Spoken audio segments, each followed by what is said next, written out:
Bienvenue à la couverture spéciale de JK Sports TV pour les matchs des huitièmes de finale de l'UEFA Champions League avec JK, accompagné de nos experts panélistes Sophia et Marc, alors que nous plongeons dans les comptes rendus des matchs et fournissons des analyses approfondies. Match 1, Bruges contre Aston Villa. Notre premier compte rendu et analyse approfondie concerne le match entre Bruges et Aston Villa. Quels ont été les moments clés de ce match? Leon Bailey a ouvert le score pour Aston Villa dès la 3e minute, profitant d'une erreur défensive de Bruges. Mais Maxime de Cuypers a égalisé à la 12e minute, concluant une action bien construite par l'équipe locale.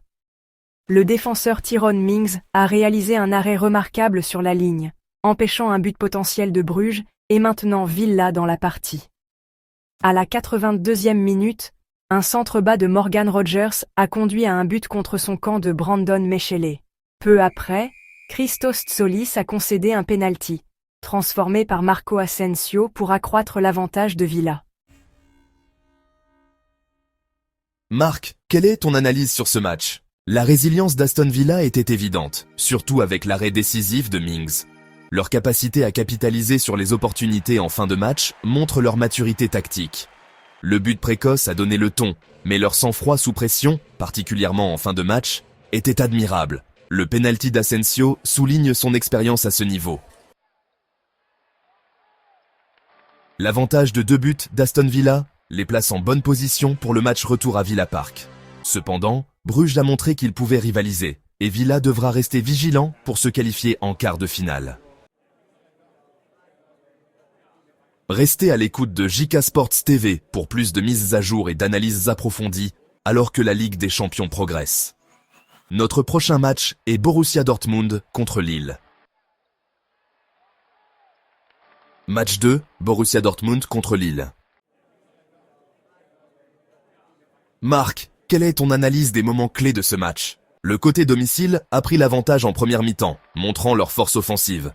Lille a répondu avec un but crucial à l'extérieur, égalisant et obtenant un avantage précieux pour le match retour. Dortmund a affiché une forte performance offensive, avec des joueurs clés créant de multiples occasions. Cependant, Lille a fait preuve de résilience et de discipline tactique, parvenant à égaliser et à maintenir une structure défensive solide. Le nouveau recrue de Dortmund, Daniel Svensson, a subi une blessure au ligament du genou pendant le match. Il devrait être absent pendant 2 à 3 semaines, manquant des matchs cruciaux, y compris le match retour contre Lille. Sophia, quelle est ton analyse sur le match Borussia Dortmund contre Lille? La domination précoce de Dortmund a donné le ton, mais leur incapacité à capitaliser sur d'autres occasions a permis à Lille de rester dans le match. La blessure de Svensson est un coup dur, pouvant affecter leur stabilité défensive dans les prochains matchs. L'approche disciplinée de Lille et leur capacité à exploiter les erreurs défensives de Dortmund les ont bien positionnés pour le match retour. Le défi est maintenant pour Dortmund de s'adapter et de surmonter les défis posés par Lille et leurs problèmes de blessure. Merci Marc et Sophia pour vos analyses. Avec un score cumulé de 1-1, le match retour à Lille promet d'être passionnant. Dortmund devra résoudre ses vulnérabilités défensives et faire face à l'absence de Svensson, tandis que Lille cherchera à tirer parti de leur avantage du but à l'extérieur pour se qualifier en quart de finale. Passons maintenant à notre prochain match. Match 3, PSV Eindhoven contre Arsenal. Notre prochain match est PSV Eindhoven contre Arsenal. Plongeons dans les comptes rendus et les analyses approfondies. Arsenal a livré une performance historique, battant PSV Eindhoven 7-1 lors du match aller des huitièmes de finale de la Ligue des Champions au Philips Stadion le 4 mars 2025. Cette victoire marque la plus large victoire à l'extérieur dans un match à élimination directe de la Ligue des Champions, montrant la domination d'Arsenal sur la scène européenne. Marc, quels ont été les moments clés de cette rencontre? À la 17e minute, Jurrien Timber a ouvert le score avec une tête puissante sur un centre de Declan Rice, donnant le ton à la performance offensive d'Arsenal. À la 20e minute, Ethan Nwaneri a doublé la mise, devenant le 3e plus jeune joueur à marquer dans un match à élimination directe de la Ligue des Champions. À la 31e minute, Mikel Merino a ajouté un troisième but, profitant des erreurs défensives de PSV.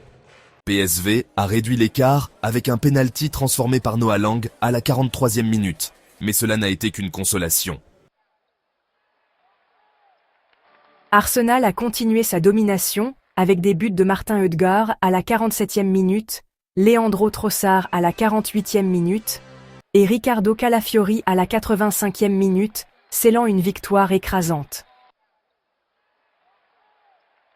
La victoire écrasante d'Arsenal leur a permis de battre plusieurs records. Le score de 7-1 est la plus large marge de victoire pour une équipe à l'extérieur dans un match à élimination directe de la Ligue des Champions. 6 joueurs différents ont marqué pour Arsenal, soulignant leur profondeur offensive. Arsenal est devenu l'équipe la plus rapide à marquer 5 buts à l'extérieur dans la compétition, atteignant ce chiffre dès la 48e minute. Marc et Sophia, pouvez-vous nous parler de la configuration tactique de ce match ? La configuration tactique d'Arsenal était impeccable. Leur pressing haut a perturbé la construction du jeu de PSV et la fluidité de leur attaque était envoûtante. Le leadership de Ødegaard au milieu de terrain a orchestré le tempo, rendant difficile pour PSV de reprendre le contrôle. L'intégration de jeunes talents comme Nwaneri aux côtés de joueurs expérimentés montre l'équilibre de l'effectif d'Arsenal. Leur capacité à maintenir l'intensité tout au long du match, même après avoir assuré une avance confortable, en dit long sur leur mentalité et leurs conditions physiques. En perspective, avec un avantage de 6 buts, Arsenal est dans une position de force pour le match retour à l'Emirates Stadium. PSV fait face à un défi monumental pour renverser le déficit, ayant besoin d'une performance quasi miraculeuse pour se qualifier.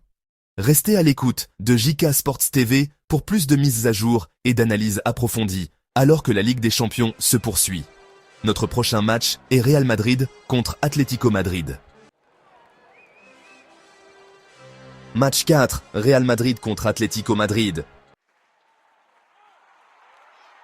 Lors du match aller des huitièmes de finale de la Ligue des Champions le 4 mars 2025, Real Madrid a remporté une victoire 2-1 face à Atlético Madrid au stade Santiago Bernabéu. À la 4e minute, Rodrigo a ouvert le score sur une passe décisive de Federico Valverde. À la 32e minute, Julián Álvarez a égalisé pour Atlético. Et à la 55e minute, Brahim Diaz a inscrit le deuxième but sur une passe de Ferland Mendy, scellant la victoire cruciale pour Real Madrid. Sophia, quelle est ton analyse sur ce match ? Qui étaient les joueurs clés pour les deux rivaux ? JK, Brahim Diaz pour Real Madrid, a démontré sa polyvalence en contribuant à la fois offensivement et défensivement, marquant le but victorieux et participant activement aux récupérations de balles. Le vétéran Luka Modric pour Real Madrid, après être entré en jeu, a réorganisé le milieu de terrain de l'équipe montrant ses qualités de meneur de jeu et son expérience. Nous ne pouvons pas parler de ce match sans évoquer un homme. Kylian Mbappé pour Real Madrid. Mbappé a eu du mal à avoir un impact, ses récents problèmes de santé ayant peut-être affecté sa performance, suscitant des inquiétudes parmi les fans et les médias. Marc, quelle est ton analyse sur ce match ? Le but précoce de Real Madrid a donné le ton, mais la résilience d'Atlético était évidente avec l'égalisation d'Alvarez. Le match a été une bataille tactique, les deux équipes ayant eu des périodes de domination. La performance de Brahim Diaz était un point fort. Sa capacité à influencer le jeu aux deux extrémités du terrain a fait la différence. Cependant, la performance en retrait de Mbappé est un point d'inquiétude pour Real Madrid à l'avenir. En perspective, le match retour au stade Metropolitano d'Atlético promet d'être intense. Atlético cherchera à renverser le déficit, tandis que Real Madrid visera à maintenir son avantage pour se qualifier en quart de finale. Passons maintenant à nos matchs de la Ligue des Champions du mercredi 5 mars 2025. Match 5, Feyenoord contre Inter Milan. Lors du match aller des huitièmes de finale de la Ligue des Champions le mercredi 5 mars 2025, l'Inter Milan a remporté une victoire 2-0 face à Feyenoord au stade de Kuip à Rotterdam. Feyenoord a commencé le match avec énergie, pressant haut et créant des occasions précoces. Cependant, la défense de l'Inter est restée solide, absorbant efficacement la pression. À la 34e minute, Marcus Thuram a profité d'une erreur défensive pour donner l'avantage à l'Inter avec une finition posée. En seconde mi-temps, l'Inter a continué à contrôler le match, montrant son expérience et sa discipline tactique. Lautaro Martinez a doublé la mise à la 67e minute, concluant une contre-attaque bien orchestrée. Feyenoord a eu du mal à percer la défense organisée de l'Inter et n'a pas réussi à convertir ses rares opportunités. Marc, quelle est ton analyse, les performances clés? Le but d'ouverture de Marcus Thuram a changé la dynamique en faveur de l'Inter. Lautaro Martinez a montré une finition clinique pour inscrire le deuxième but. Et Josep Martinez, le gardien remplaçant de l'Inter, a livré une performance calme et efficace, remplaçant sans problème Yann Sommer, blessé. Pour Feyenoord, l'effort d'équipe était notable. Malgré l'absence de 16 joueurs clés, Feyenoord a fait preuve de détermination et de résilience, mais a manqué de précision dans la dernière ligne. Le manager de l'Inter, Simone Inzaghi, a exprimé sa satisfaction quant à la performance de son équipe, soulignant les contributions des titulaires et des remplaçants. Il a reconnu le défi posé par Feyenoord et a insisté sur l'importance de maintenir la concentration pour le match retour. De son côté, Robin van Persie, le manager de Feyenoord, a fait face à un début difficile en Ligue des Champions, reconnaissant le besoin de temps pour reconstruire et améliorer les performances de l'équipe. En perspective, l'avantage de 2 buts de l'Inter les place en bonne position pour le match retour au San Siro. Feyenoord fait face à une tâche ardue pour renverser le déficit, ayant besoin d'une performance remarquable pour se qualifier en quart de finale. Match 6, Benfica contre Barcelone. Lors du match aller des 8e de finale de la Ligue des Champions, le FC Barcelone a remporté une victoire 1-0 face au SL Benfica à l'Estadio da Luz le 5 mars 2025.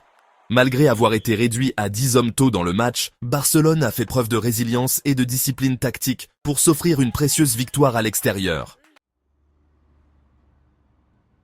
Marc et Sofia, quelle est votre analyse sur ce match? Barcelone a fait face à l'adversité lorsque le défenseur Pau Cubarsí a reçu un carton rouge à la 22e minute, laissant l'équipe à 10 joueurs pour la majorité du match.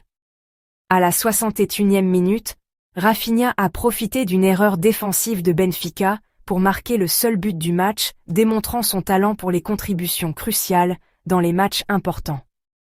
Le gardien de Barcelone, Wojciech Szczęsny, a livré une performance exceptionnelle avec plusieurs arrêts décisifs assurant que l'avantage mince de son équipe soit préservé malgré l'avantage numérique de Benfica.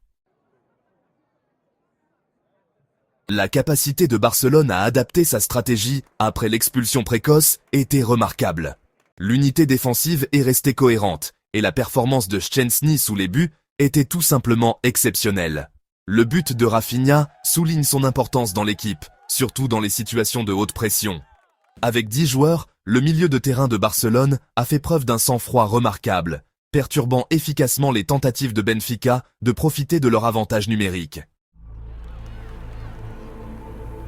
En perspective, le match retour aura lieu sur le terrain de Barcelone, Montjuïc, où ils chercheront à maintenir leur avance au score cumulé et à se qualifier en quart de finale.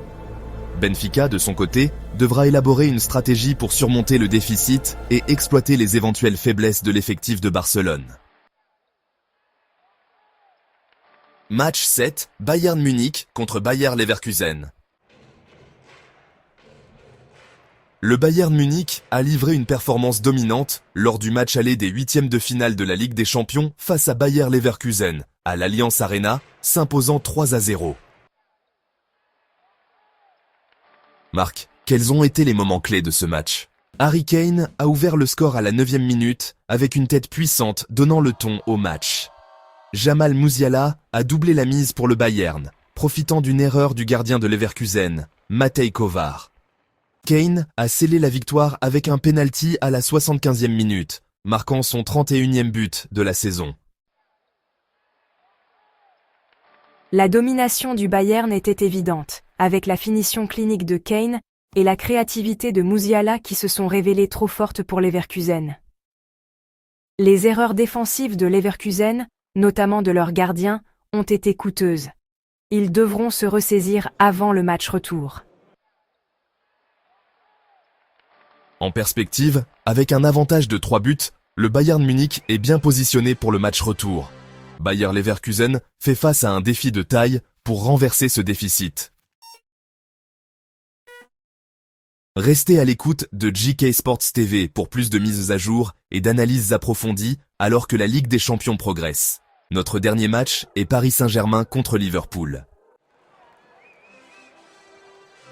Dans un match aller captivant au Parc des Princes, Liverpool a remporté une victoire 1-0 face au PSG. Malgré une pression significative, avec 26 tirs et une domination de possession pour le PSG, la résilience de Liverpool a payé. Le remplaçant Harvey Elliott a marqué le but décisif à la 87e minute, profitant d'une passe précise de Darwin Núñez. Quels ont été les moments clés? Les exploits d'Alisson Becker étaient incroyables. Le gardien de Liverpool a livré une performance exceptionnelle, réalisant 9 arrêts cruciaux, dont un arrêt décisif face à un tir puissant de Désiré Doué. Ces efforts ont été déterminants pour maintenir le PSG à distance. Le PSG a contrôlé le match avec 70% de possession et 26 tentatives de but. Cependant, ils n'ont pas réussi à percer la défense de Liverpool, en grande partie grâce à la performance exceptionnelle d'Alisson. Le but d'Elliott est survenu seulement 47 secondes après son entrée en jeu, soulignant son impact immédiat et l'efficacité de Liverpool pour saisir les opportunités. La résilience défensive de Liverpool était remarquable. La performance d'Alisson était tout simplement légendaire, et le but opportun d'Elliott souligne l'efficacité de l'équipe à capitaliser sur les moments décisifs. La domination du PSG en possession et en tir reflète leur intention offensive, mais la stratégie défensive et de contre-attaque de Liverpool s'est avérée décisive. Le match retour à Anfield sera crucial pour les deux équipes. En perspective, la victoire étroite de Liverpool leur donne un avantage significatif pour le match retour à Anfield. Le PSG devra surmonter le déficit pour se qualifier, faisant du prochain match une confrontation très attendue. C'est tout pour aujourd'hui. Merci d'avoir suivi cette édition spéciale de la Ligue des Champions sur JK Sports TV. Restez avec nous pour plus d'analyses d'experts et de mises à jour sur la compétition phare du football européen. N'oubliez pas d'aimer, de partager et de vous abonner à JK Sports TV.